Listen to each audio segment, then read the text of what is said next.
my friends, and welcome to a slightly later than usual installment from very high above all the insipid and puerile and completely dishonest forms of Wyoming mainstream media. This is Cowboy State Politics. I, of course, am your illustrious host, David Iverson, firmly ensconced behind the silver Cowboy State Politics microphone and broadcasting to you from the base of the Bighorns at the Cowboy State Politics Studio in Sheridan, Wyoming. Good morning, my friends, and welcome to the program. Happy Saturday. There has been a lot going on this morning, which is why today's episode is a little bit later than usual. Let me fill you in. Making no excuses whatsoever, there are several different items that I'm working on today. One of them is a fantastic article about Americans for Prosperity's Tyler Lindholm. Turns out, he's not so conservative after all. He absolutely loved Mark Gordon's response to COVID. Listen to this. So we got to flatten this curve, right? And the government, that's all they're saying. And I don't think it's wrong. I mean, nobody wants this damn thing. We do need to flatten the curve. We can do so voluntarily. And our governor has been fantastic about that. Personal choice is not working in certain places. You're right, Dana. And that's the message that I wanted to spread, right? I think we got to start calling people out. I know that sounds horrible, but I don't want to lose any more of my liberty because somebody feels like it's maybe there's a conspiracy theory. Is it possible to find a middle ground on this too? Mandate shelter in place for those over 65, 70 years old. You know, the most vulnerable members of our society. That's like a famous line from legislative session. We're always calling. That's kind of the ideology that I'm hoping will catch on. Is let's just start shaming these sons of guns. Just like, hey, if you've been tested and you've been tested negative, say, listen, I've been tested negative. You've been tested negative. Let's go. Hopefully the testing picks up so we can say those things. Let's go shoot our pistols in a small group. You stay 6 feet away from me. You can do that. Woo! I bet he wishes he never made that video. And there's a couple of other videos that Lindholm made that are just fantastic. So anyway, I'm working on that one. And then Wyofile published a completely false candidate profile for Senate District 15 candidate Tina Johnson. She wisely never responded to Wyofile's candidate questionnaire, but they published answers to their questionnaire anyway. Now, I think that it was clearly a mistake. I mean, if you read the answers on the profile, it's obviously somebody else filling it out. But they never bothered to check. They never reached out to Tina Johnson when those answers didn't make sense. It's obvious that none of them paid any attention to it. And when I sent them a request for comment this morning, they just quietly went in and deleted all of those answers. And they didn't respond to my request for comment. But they did write a one-sentence correction and put it on the same profile, which means that you'd have to go back and look at Tina Johnson's profile again to see that what you read before wasn't in any way true. Classic Wyoming journalism. Excuse me. What I really mean is completely biased and totally irresponsible reporting. Fun times with the Wyoming media.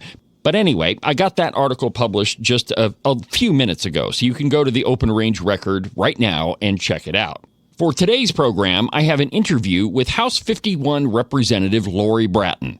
Here's that discussion. Joining me on the program is Laurie Bratten. Laurie represents House District 51 in Sheridan County. Welcome to the program, Laurie. David, thank you for having me today. Of course. Well, I'll give you the treatment that everybody gets on this show. Why don't you take a few minutes and tell me about yourself? All right. Well, I'm Representative Laurie Bratten. I'm running for re-election in House District 51 as a true conservative Republican. House District 51 is in Sheridan County, and it includes Parkman, Dayton, Ranchester, all out Soldier Creek, all out Big Goose, west of Highland, around the fairgrounds, the Downer Addition, the Powderhorn, Bighorn, and out 87 just shy of Story. I was born and raised in Ohio, where I graduated from the University of Miami in Ohio with a BA in biology and comprehensive science education. I started my teaching career there and met my husband of 40 years there also. I've also lived and worked in both Colorado and Florida. But in 2017, our family chose to move here for the Wyoming way of life. I'm running for re-election because I care deeply about this community and the state. And my daughter and husband, they're raising our 3 grandchildren there. And I am involved in many different organizations in my community. My 16 years of public policy experience at both the state and federal levels has allowed me to hit the ground running during my first term in office. And I work collaboratively with a wide range of legislators in the House and Senate to advance meaningful legislation. I'm on education and judiciary committees, and my work on the joint interim committees, which meet in the summer, has been productive, and I believe I bring significant improvement to committee bills in preparation for our upcoming sessions. Now, you use that word conservative. What does that mean? So, being a conservative Republican, I put this right in the trifold that I give everybody, and it's on my website. I believe in the Second Amendment. That's what puts teeth in the Constitution, protecting our natural rights to defend our lives, liberty, and our property. I support property rights, limited government, and I'm pro-life. It's all the things that are voted on by our elected precinct representatives and are in our Republican platform. So that's what I said I would uphold. I run on that brand, and I have 2-year voting record that I believe shows that is exactly the case. Is there a difference between being conservative and being a Republican? Are they the same thing? Is there a difference? Well, anybody can say, that they're anything. But when you are running to represent a brand, which is what the Republican Party is, I think that you better represent what that brand is upholding. So I guess, yeah, you could say you're a Republican, but in my mind, conservative Republican is upholding and voting to uphold those those platform ideals that have been consistently in the Republican platform for years, maybe decades here in Wyoming. What do you see as the top 3 things that need to be worked on in Wyoming? What are those top 3 issues? Let's see. Well, what I hear about at the door, certainly property taxes is probably the number one thing that I hear about at the door. People are concerned with the price out of their homes, at least in my district. Another thing I hear a lot about, interestingly enough, is data centers, and I think some of that comes back to their concerns about water. And certainly I can discuss that. I care a lot about water, being out in Becton, where I run our small ranching operation, farming ranching, and also concerns with the potential for increases in their electrical bills. Okay. So if you're successful, I mean, this is going to be your second term. So if you win, what are you going to work on in Cheyenne? Well, the first bill that I will tee up is a bill that is transparency. I do a lot of transparency bills, and that just because that one is already teed up, I want people to be able to go easily and see what the revenue for their counties and the revenue for their municipalities is, because if they understand, hey, here's where the revenue actually comes in, then that helps us. That helps them understand the budgeting process, and how can you triaging the budget. I mean, I represent 92, over 9,000 people with competing interests. So you have to know where your money's coming from in order to decide how to prioritize those budget items. And since property tax is closely tied in with, what is it? What is reasonable to be paying? Where's all that? Where is that money going? That you just have to understand. You have to understand the money. So that's a bill that will codify into law what I've already worked with the Department of Audit to put on their website. So that is one of the bills. Here in Sheridan, we also have an issue with an agency or a 30 North Gould. And I have some ideas that maybe take another swing at that from a different direction. That has to do with the LLCs, while still we want people to continue to have LLCs here in Wyoming, certainly.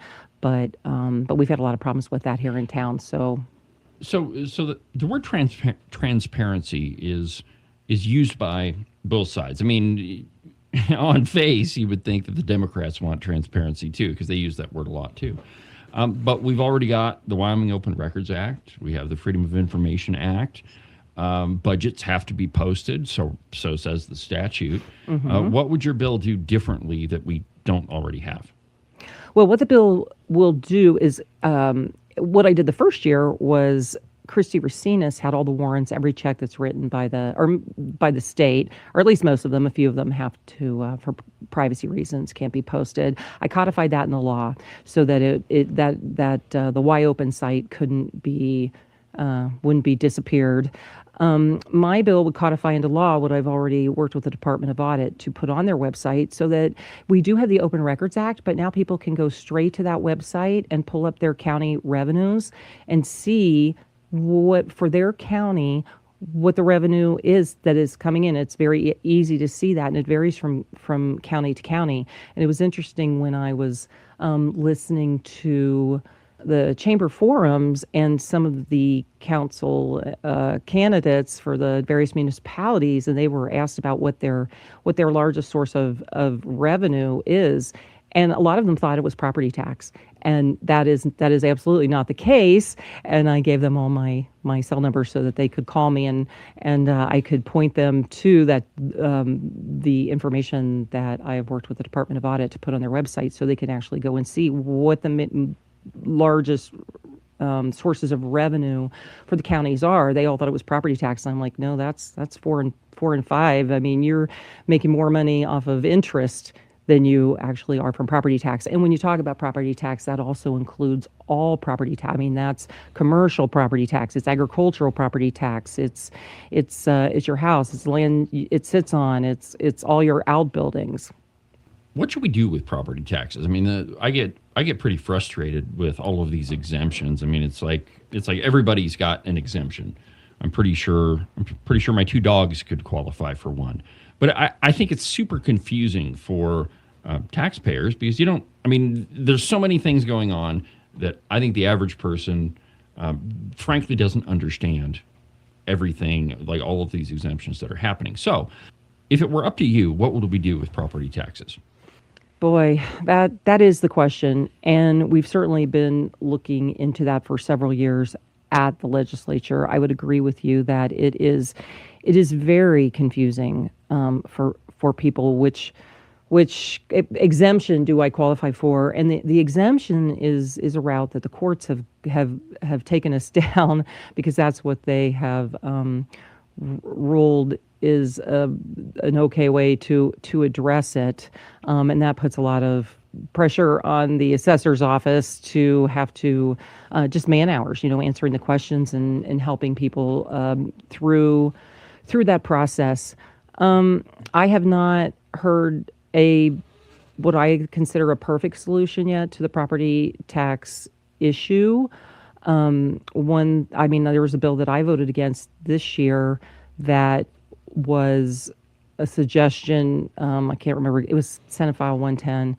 And the thing of it was, I want to make sure that the special districts, and in particular in my district, the fire districts, are adequately funded. And so whatever we come up with to address property tax with, and and so people aren't being driven out of their homes, I do want to make sure that the fire districts who receive a much larger percentage of their income from local property tax than the municipalities or the county do, that they are adequately funded. But the largest, I mean, you said it earlier, the largest portion of county revenue does not come from residential property taxes. Sales and use tax. Yeah, and I mean, even the 50% reduction that's going to be on the ballot in November, I mean, even that wouldn't really, equate to any more than 12%. And I think it's probably Sheridan County that gets hit the most out of that. So that being the case, I mean, why should fire districts even be a concern when the bulk of counties are funded not through residential property taxes? Well, I'm glad you brought the 50% property tax proposition up, because I have been running some numbers on that. And as I'm sure you know, and many in your well-educated audience know, the 25% property tax exclusion was for all residential property and the associated residential land. The 50% property tax initiative, it only applies to the residence itself, not the associated residential land. So if the 50% passes, all residential land will see a property tax increase. The 50% only applies to owner-occupied residences. So it's a higher rate, but it's going to be applied to less property, as you pointed out. So I am having some analysts run those numbers. And the estimate so far for Sheridan County, and I want to get more exact numbers, but that there will be offsetting factors, and the end result will pretty much be a wash for everyone. Again, higher rate applied to less property. So I think, it's something that we need to look at so that we can make, an educated decision on that. But I believe it's not like it's going to be doubling into 25%. When they first started talking about that 25%, they made it sound like it was going to be a 25% cut to all of the all of the revenue, and the ambulance wasn't going to be able to come to your house. And I told them at the time, my mayors and county commissioners that was not the case, and I predicted what the impact to revenues would be, and in fact they ended up not being in the red with those. So this time around, you have an opponent that is not Cyrus Western, and what that means is, who couldn't beat Cyrus Western? But you have an opponent that is, I think, quite a bit better candidate. So why should House 51 voters vote for you instead of your opponent? Well, for one thing, I have the experience, 16 years experience of in public policy, and over those 16 years, 13 years, which have been in Wyoming, I have built a lot of relationships with people both in the House and the Senate and in the agencies. I think it's really important to understand, and with my fellow legislators, and understanding their districts and where I can build coalitions around the state of people whose districts look like ours and where we stand together on the issues. So being very good at relationships and having all that public policy experience. I mean, I've probably read 10,000 bills and know how to read those. And so I think that experience is very important. That's why I was on both judiciary and education, both very important committees, as well as school facilities. I believe that I ran on integrity and honesty, and being active in the community. I'm very accessible. One of the things about the legislature is knowing and about a lot of different things. There are so many different policy issues that we deal with down there, and you're representing, as I believe I said before, 9,200 people, give or take, and they have competing interests. You don't necessarily have to know everything, but it's great to have a huge list of resources, especially within your district, that you can go to who are the experts on the thing that you need to know, and you need to know it right now. And as bills are coming up in the legislature and amendments, a lot of that stuff comes by with fire hose speed. And I, within my district, I work with my local officials, and they will text me, "Hey, here's exactly how this is going to impact the clerk's office, or school district 1, or school district 2." So it being an incumbent does come with a lot of that experience. And I have I think that my opponent, she's very focused on working with in the areas where the one area that she has worked, and it's so much more than that. So what does she do for a living? Well, you should bring her in and have her interview with you, and you can. I've asked. She didn't even return my email. I was a little irritated about that. So let me ask you a different question. I've been to a couple of forums, which, by the way, I think forums are dumb. We should be able to sit down and have a debate. But it seems to me that one of the bigger issues is, well, the way it comes out in all these mailers that I've seen, is we have to invest in our community, which really what that means is spending taxpayer dollars picking winners and losers. And the source of that is the Wyoming Business Council. So where are you on that? Should we get rid of the Wyoming Business Council? Should we keep it? What do you think? Well, you asked me what my opponent did, and she represents special interests who want taxpayer money. I mean, that's what she does for a living, and perhaps she would describe it differently, which is why she should I wish she would do an on my show. Interview with you.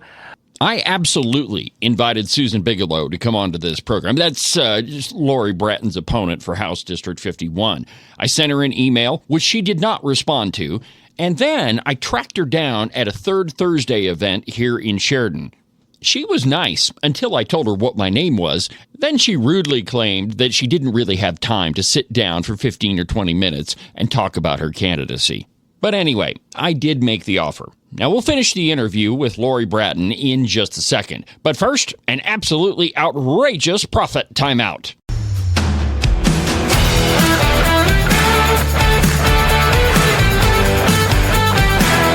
Today's late edition of Weekend Update is brought to you by Morton Buildings.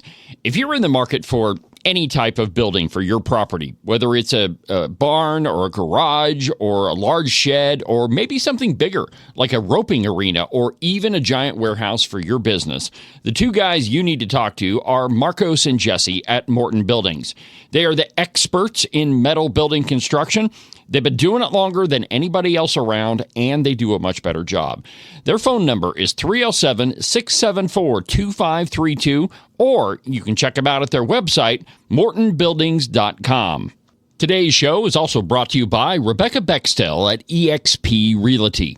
Are you one of those people that said something like this before Trump became president? I have a house in Spain that is going to be ready right after the election. Siberia. Nova Scotia. I'm definitely moving to Canada. Straight to hell. Iceland. France. Asia's pretty cool.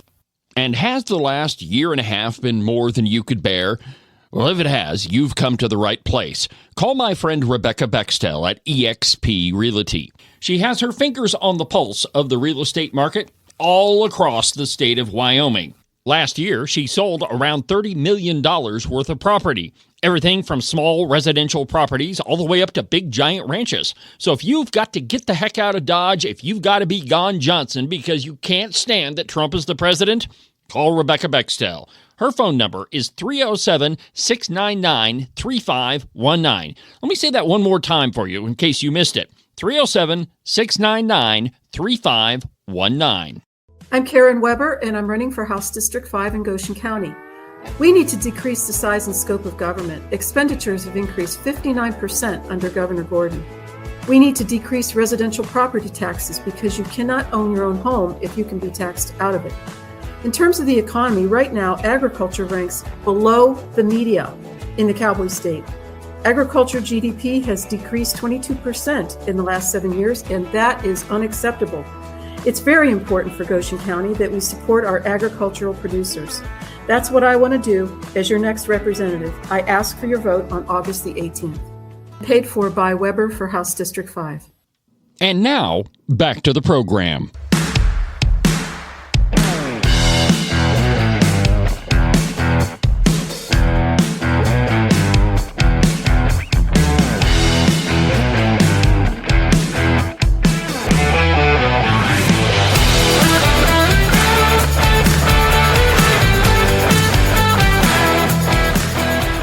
Wyoming Business Council. So there are aspects to the Wyoming Business Council, especially infrastructure, things like that, that they have provided. Certainly, they've done a lot of things that have been very, very helpful to Sheridan. But we always need to keep in mind that when we vote on things, we need to vote on them with the whole state in mind.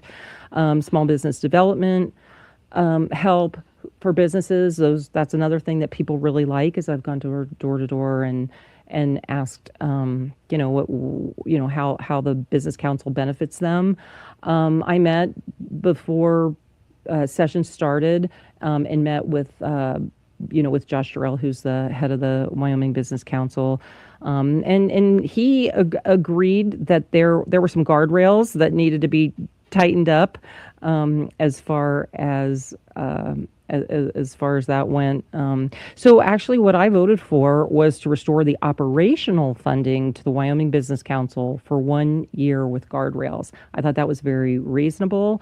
My opponent has accused me of slashing, cutting the Wyoming Business Council to the bone, and that's not true. That was a different committee, and what I did was I said, no, let's give them operational funding for a year, and let's really look into what is working, what is not working. Let's get a better handle on what's happening with the Wyoming Business Council.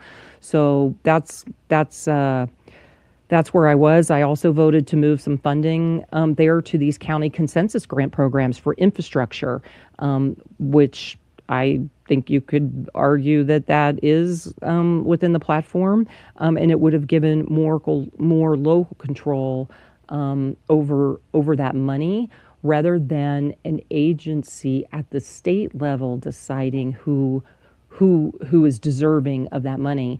And another concern has been brought up to me as I go door to door from business owners within my district is their concern. They don't want money going to businesses that will come in and compete with them, because certainly that wouldn't be a free market. So, respectfully, why is there any difference between the county commissioners picking winners and losers and the state picking winners and losers? It's all giving taxpayer dollars to businesses. You just mentioned that a business doesn't want to compete with government. Why is it any different at the local level as opposed to the state? So actually, the county consensus grant program, that was infrastructure. So that's deciding on that. That's a little bit different, and it wouldn't be the county and each of the each of the town or city councils, they would all have to decide together within the county what would work best for their counties. And so I don't believe that it was individual businesses. I believe that it was more of that aspect had to do with infrastructure, which that's some of those things are big, much bigger project than maybe like a little town of Manchester or a little town of Dayton would be able to support. Okay, let's switch gears a little bit and talk some education. Not so much, the last month, but at the beginning of the campaign, one of the bigger issues was the recalibration bill. Yes. And the argument is that, we're taking money away from athletics. Question, should we create another silo specifically for athletics? So I am a former high school teacher, and when I ran, I went into the schools as soon as I found out I was on the education committee. Listened to the teachers, listened to the principals say that and even here in Sheridan, where people want, we have a beautiful Emerald City here, where there's some tougher towns, I'll say. I wish we could switch out the wizard. around the state.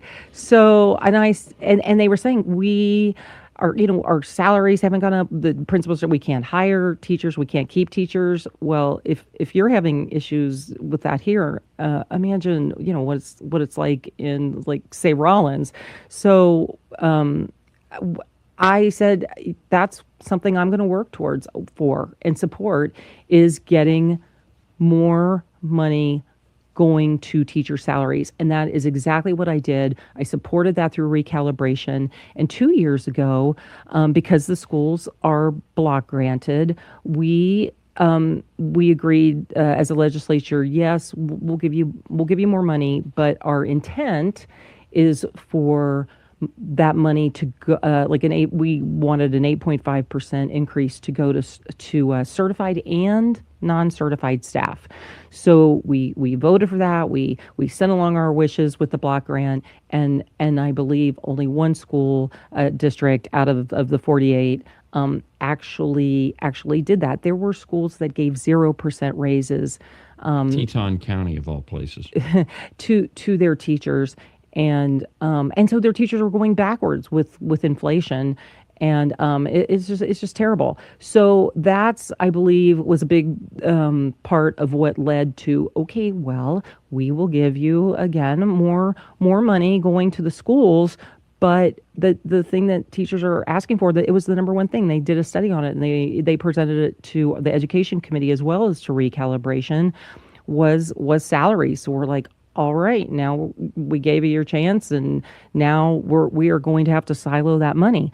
And so, it is, and I stand behind. And when it came before me, I absolutely stood behind that vote to increase teacher. And it's not just teachers, it's all instructional staff. So that would be paras and after school and all instructional staff. And I think, well, recalibration hadn't been done in 20 years. I mean, nobody could agree on it, or everybody was afraid to vote on it, or whatever the reason was. And so, something had to happen. And maybe it wasn't perfect, and I know they're working on that recalibration right now. And I will, I'll be very interested to see, how that comes out, because then I will pour through that and look and see how I'm going to vote on those things, and I'll talk to my local school districts and see about that. But you know what? The second time it came back through the Senate with those amendments, at least here in Sheridan County, they supported it. They knew it wasn't perfect, but they did support it. So that's where they were when it went through the legislature. All right. So the question was about athletics, though. Oh, sorry. Right. So should we create a silo for athletics? I'm not sure, and I need to go back and listen to. I need to go back and listen to the testimony on that particular thing. But a lot of that money is still block granted. I'm a big supporter of, my kids were athletes. I support athletics, and not just athletics, but FFA and all the other, great programs at the local school districts. What they wanted. I know when we were kids, and when I was teaching, we had booster clubs, and they raised a lot of private money for that. So, I know that every district is different in how they are going to decide how they spend that money. But I do think that instructional staff should always come first. I do want to give a shout out. Yesterday, I was at the Tongue River Valley committee, the business committee. And when we were there, the Booster Club came in, and they wanted to work more closely with the business community in Dayton and in Ranchester. And I'm thinking, maybe, I don't know for sure, but maybe that was a result of that. And I was excited to see them there and listen to the ideas they had to help support athletics in their local community. Well, the idea that a community won't support their local schools is fantasy. I mean, my wife, when people come in to the salon and ask for support for whatever the activity is, if it's athletics, she's all about it. I mean, I kind of freaked out last year when she gave quite a bit of money, I think, to the hockey team. But she likes hockey. She likes the people that run it, and that's what we do. And so to suggest that your local community won't support, the local schools is just fantasy. And I think we're just addicted to money, and it's much easier to spend other people's money. I did not know that she was a hockey fan. That's fun. Well, to I know. think that she's a fan of supporting the hockey team.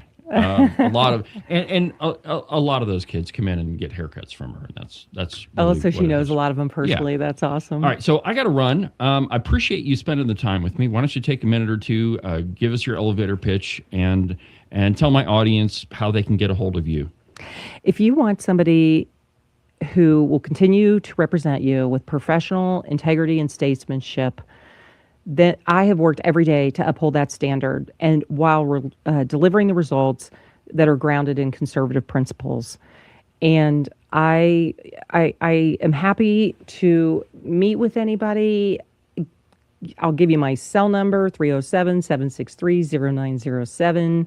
You can call me and ask me about any of my votes. I do research. Anybody down at the legislature, Republican or Democrat, in any of the factions will tell you that I do my own homework. I do my own votes. I'm not in. I'm in the Republican caucus. I'm not in either any of the other caucuses. I do my own research, and I work with everyone. But I am a conservative. My voting record will uphold that. If you want to reach me, or you want to email me, you can email me either on my legislative email, laurie.bratten@wyoledge.gov, or laurieforwyoming@protonmail.gov. I do have a website. I'm not sure when this is going to come out, but I am reworking that, and I'm going to have a lot more of my policy positions, things that I was asked in forums, things that people wanted to ask in forums that didn't get answered, and I will have and I'm going to answer those on there. I might even do a few videos. That would be laurieforwyoming.com is where you would find that. And once again, Dave, I just really want to thank you for having me on. Well, no, thank you for taking the time. I appreciate it. Keep me updated on how things are going, and I'm sure we'll be talking again. That'll do it for today's installment of the broadcast. Have a great rest of your weekend, and we'll talk again on Monday. But for now, from the base of the Bighorns at the Cowboy State Politics Studio, I'm David Iverson, and this is the one and only Cowboy State Politics.